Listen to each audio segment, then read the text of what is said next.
Welcome. Today we're about to discuss the Spanish theatre. During Renaissance, between late 1500 to 1700th century, there was a steady influx of Italian culture into Spain.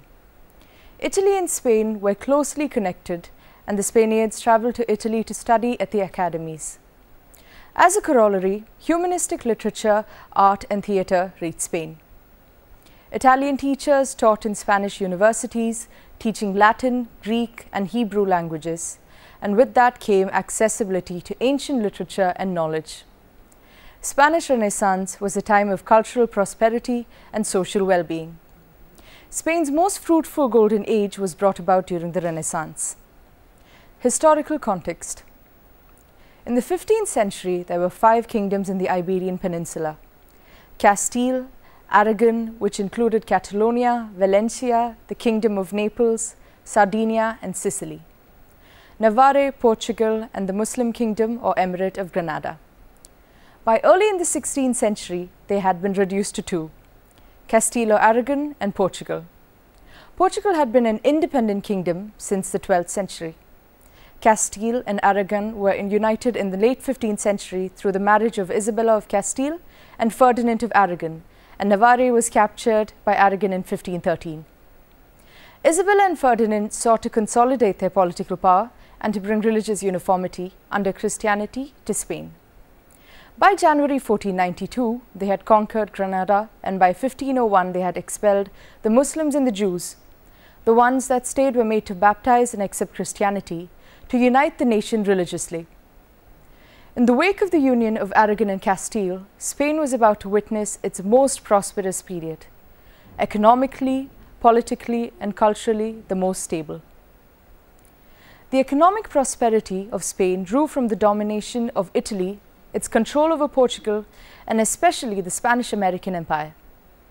From the time of Columbus to the defeat of Naval Armada by the British in 1588, Spain was the world power, with significant control over colonies spread out in different continents. Catholicism flourished as the national religion in Spain, and religious conformity proved to be imperative to nationalist loyalty. Heeding the political climate of the time, Spanish literature and theatre also reflected this religiosity. Jesuit schools were formed on classical traditions where ancient Greek and Roman literature and drama were taught. Since 1474, vernacular literature began to be printed in Spain. From Mexico, 1539 onwards, Mexico City followed suit. Spain enjoyed a siglo de oro, its golden age, from 1500 to late 1600s. The Golden Age. The Golden Age denotes a period of Renaissance in Spain. It produced about 30,000 plays by 1700. The themes of literature and theatre from the period were influenced by Christian faith, especially Catholic doctrines, and also by Moorish attitude towards women and honor. The Renaissance Spanish theatre at its peak between 1580 to 1680 matched the vigor and quantity its English counterpart, flourishing in its prime. Yet it lacked the profound explorations of human destiny or deeper scrutiny of human nature and relationships that English humanists brought to the stage.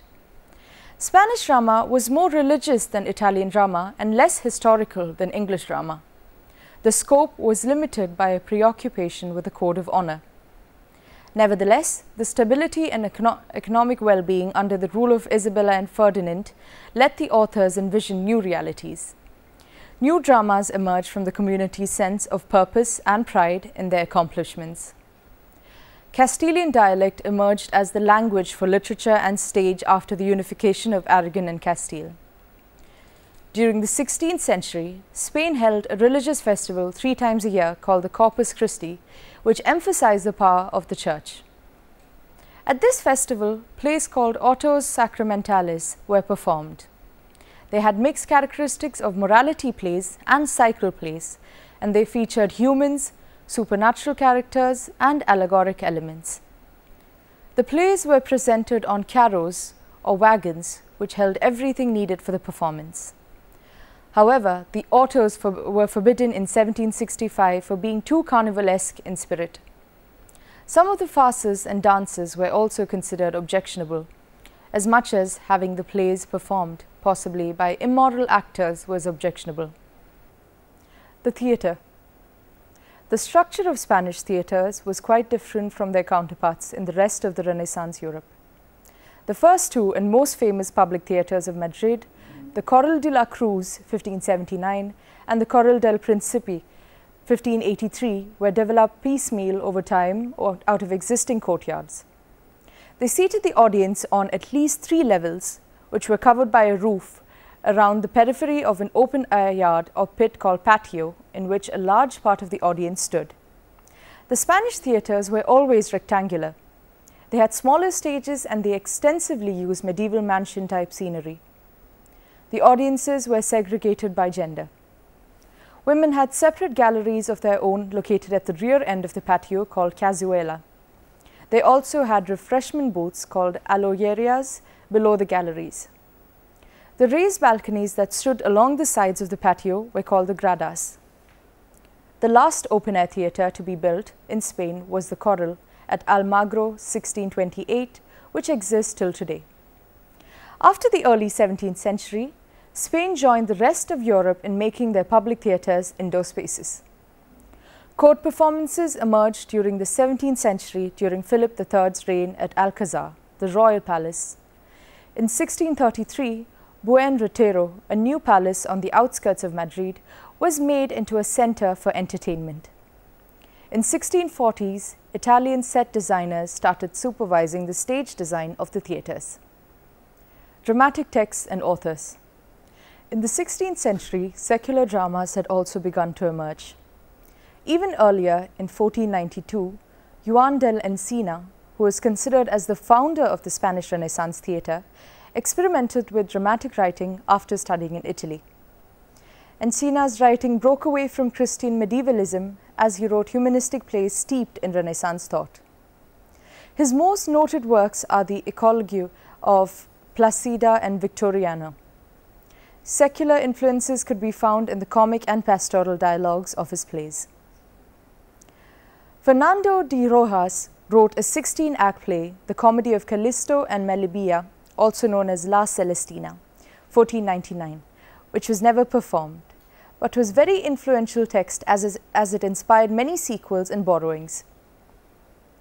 Lope de Rueda was the first important name in Spanish professional theatre. He was a supervisor of Corpus Christi plays and was the first playwright to write for a travelling company. He wrote popular plays resembling the medieval farces. A few of his works include The Frauds, Medore, or Melina and Euphemia. He was also the one who invented Paso, a one-act interlude between acts. Miguel de Cervantes' novel Don Quixote brought Spanish literature to the heights of its glory. It is considered as one of the masterpieces in literature. Cervantes' plays, however, failed to make a similar mark. His work initially gained acclaim, but the arrival of Lope de Vega's new style and constant comparison of the two writers diminished his fame. Lope de Vega's style was more modern and innovative, and he always catered to popular preference.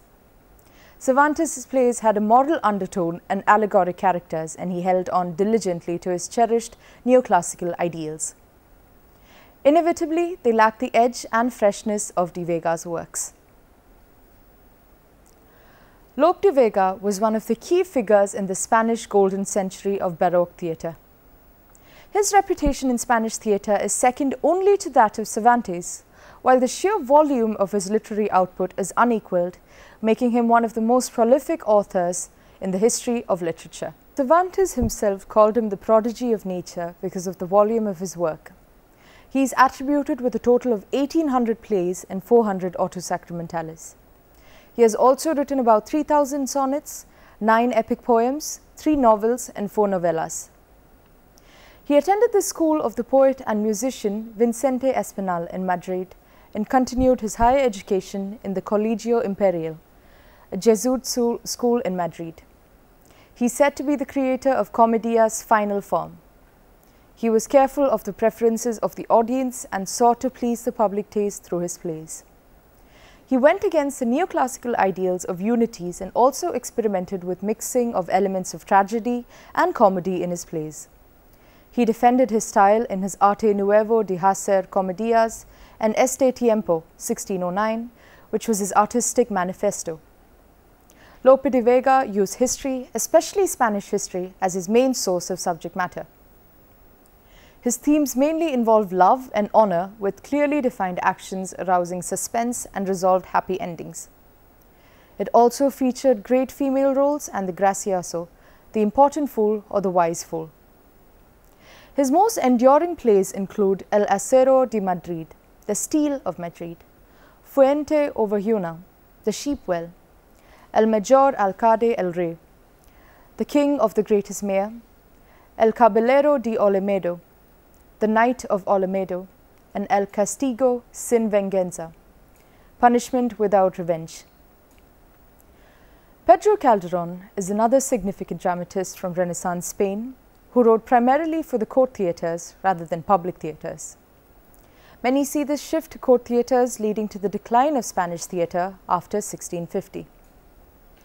Calderón, like Lope de Vega, was also educated at the Jesuit Colegio Imperial. Calderón's most famous play, Life is a Dream, explores the conflict between free will and predestination. He also wrote plays with honor and revenge as the central theme, as in The Mayor of Zalamea, The Physician of His Honor, Secret Insult, Secret Vengeance, and The Painter of His Own Dishonor. His revenge plays repeatedly featured wives getting murdered either directly or indirectly by husbands who suspected them of infidelity and wishes to restore his lost honor.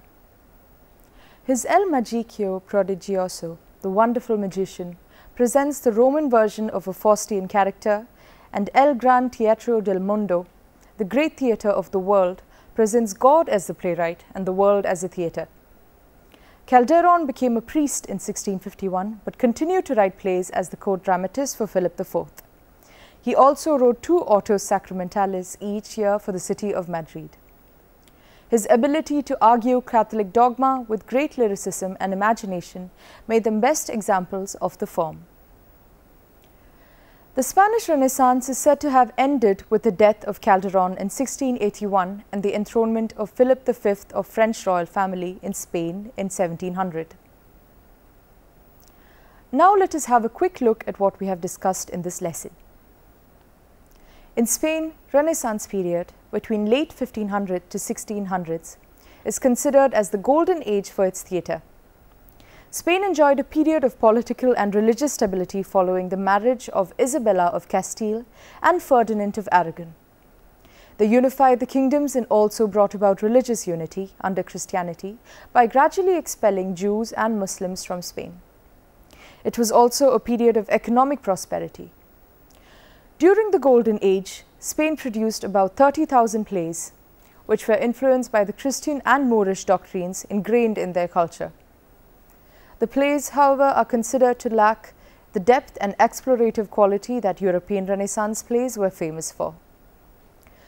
Though influenced markedly by Italian architecture and stagecraft, theatre buildings did not completely adhere to the Italian model, as they were rectangular in shape, with smaller stage area and seating arrangements segregated by gender.